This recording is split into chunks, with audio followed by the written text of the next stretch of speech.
চাঁপাইনবাবগঞ্জের ভোলাহাটে ঈদুল ফিতর উপলক্ষে বিনামূল্যে ভিজিএফের চাল বিতরণ।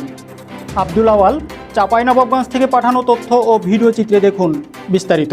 চাঁপাইনবাবগঞ্জের ভোলাহাট উপজেলার জামবাড়িয়া ইউনিয়নে আসন্ন পবিত্র ঈদুল ফিতর উপলক্ষে অসহায় ও দরিদ্র জনগোষ্ঠীর মাঝে বিনামূল্যে 10 কেজি পরিমাণ ভিজিএফ চাল বিতরণ করা হয়েছে।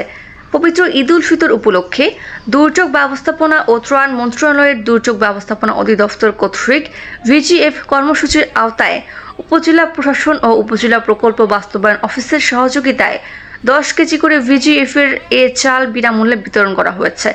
17 মার্চ সোমবার সকাল 8টায় ইউনিয়ন পরিষদ কমপ্লেক্সে চাল বিতরণ কার্যক্রম উদ্বোধন করেন জামবাড়িয়া ইউনিয়ন পরিষদের চেয়ারম্যান আফাজ উদ্দিন পানু মিয়া। এই বিষয়ে জানতে চাইলে জামবাড়িয়া ইউনিয়ন পরিষদের প্যানেল চেয়ারম্যান আফাজ উদ্দিন পানু মিয়া বলেন, জামবাড়িয়া ইউনিয়নের অসহায় দুস্থ মানুষের মাঝে যাচাই বাছাই করে ভিজিএফ এর 10 কেজি করে চাল বিতরণ করা হয়েছে। ইউনিয়নে যারা সবচাইতে দরিদ্র সবাই চাল পেয়েছে বলেও জানান তিনি। এ সময় উপস্থিত ছিলেন ইউনিয়ন পরিষদের প্রশাসনিক কর্মকর্তা, সংশ্লিষ্ট ইউপি সদস্যবৃন্দ, রাজনৈতিক ব্যক্তিবর্গ সহ এলাকার গণ্যমান্য ব্যক্তিবর্গ। ধন্যবাদ।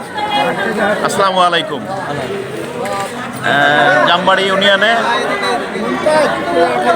ঈদুল ফিতরের জন্যে 1694 জন গরিব দুঃখী মেহনতি মানুষের মাঝে ঈদ উপলক্ষে 10 কেজি করে চাল আল্লাহর রহমতে এখন পর্যন্ত সুষ্ঠুভাবে আমরা বিতরণ করছি।